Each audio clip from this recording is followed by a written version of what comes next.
एकछिन मैले सोधेर हजुर म पनि त्यो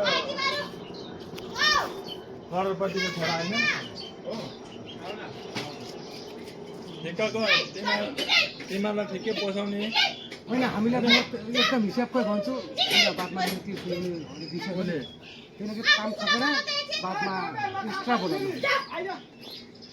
तपाईँको ह्यान्डल अनि कहाँ लगाउँछु त अहिले कहाँ लगाउँछु खालि मैले उयो मात्रै सुनिरहेको रेट 40,000 दिनु 40,000 त्यो पुरा उयो गरेर सबै उयो गर्नु फिनिसिङ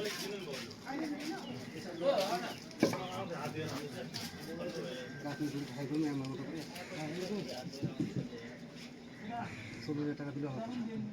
এলে হয় এলা করা যাবে না ছোটবেলা দিয়ে জানুয়ারি ফেব্রুয়ারি হ্যাঁ ঠিক আছে নিয়ে না তুই আবার ভিডিও করা করেছিস আবার ভিডিও করে তো মাইক করে দিস